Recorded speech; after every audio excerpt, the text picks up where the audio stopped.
is the executive director of the newly launched Pinpoint Policy Institute.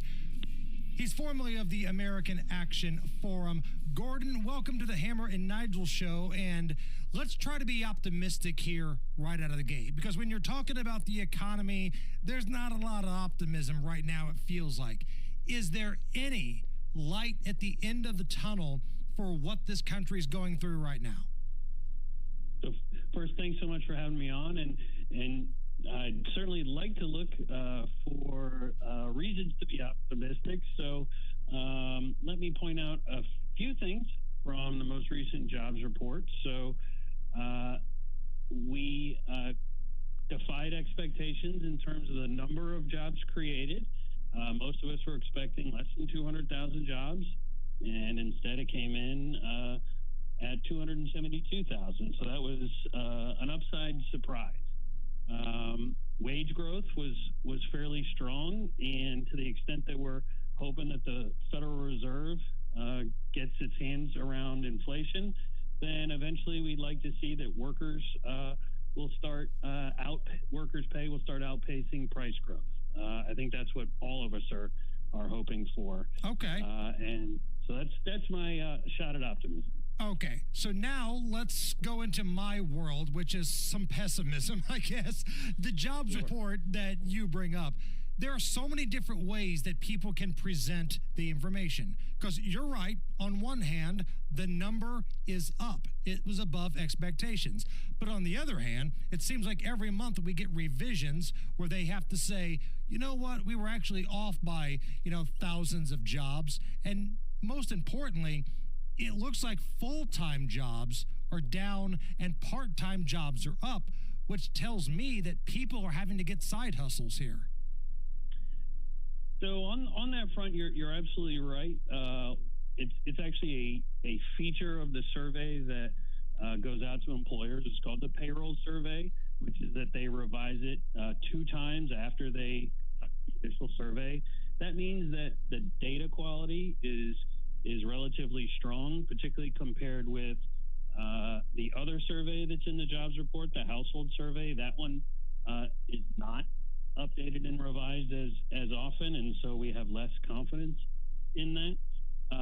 But to your point about people holding multiple jobs, that's certainly a challenge for some. However, it only makes up about 5% of the folks who are working. So it is a challenge in this economy, but I wouldn't want to overstate the degree to which that's prevalent in the workforce. Is there, Gordon, Nigel here, is there a difference? You talked about jobs created a moment ago. Is there a difference between jobs created versus jobs recovered because of the needless COVID lockdowns and the jobs that kind of just instantly disappeared, but now are all of a sudden, we need to fill those jobs again? There's a difference there, right?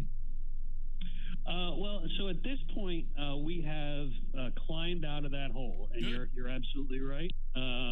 There were millions of jobs that were lost virtually overnight in that period in March and April. But we have since climbed out of that hole, at least numerically. But the labor market definitely still faces some challenges.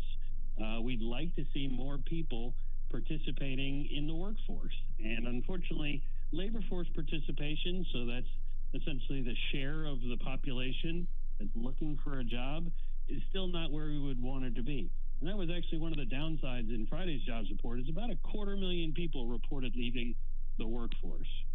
Why?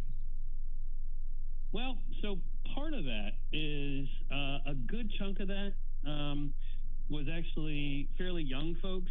So that 16 to 24-year-old age bracket. And this is coming from the survey that has gotten less reliable over time, and that's the least reliable group.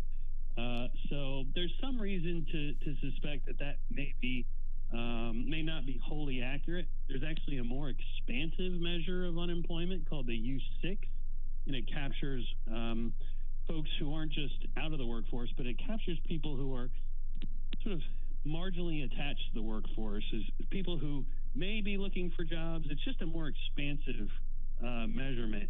And that measure of unemployment didn't change from April to May, which suggests that maybe that tick up to 4% from 3.9 may have been a bit noisier. We're chatting with Gordon Gray. He is the executive director of the Pinpoint Policy Institute. Gordon, on your Twitter account, you retweeted something that's really got my attention. It's a document, it's a breakdown of spending, and it looks like the United States is spending way more on interest than on defense and more Medicare. Walk me through this. Right. Yeah, this is actually a terrible development from the standpoint of public finance.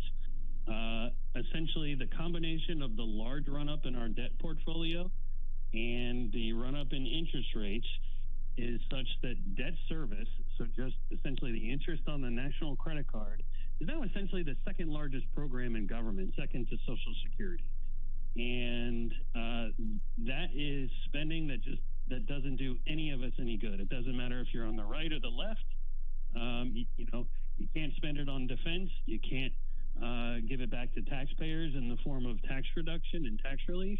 And you can't use it to invest in infrastructure or anything else. Instead, you're just paying off bondholders for past spending. So that is a real challenge, and it's definitely something that's keeping budget watchers up late. Gordon, I don't know if this is in your specific wheelhouse in terms of what you do and the numbers you're looking at, but is there any way you could speak to the effect of the massive amounts of illegal immigration that the United States has experienced over the past few years and the effect that has on today's economy in the United States? So we're not very good, of course, at keeping track of immigration, as we all know. And so from the data that I see, it shows up in very oblique ways. Yeah. And so when I was just talking about the labor force participation, that doesn't do a very good job of capturing not just illegal immigration, but all immigration. We've seen both legal and illegal immigration spike, and that strong immigration can have some positive benefits for the economy, particularly in an inflationary environment. But as we know, it comes with a lot of challenges.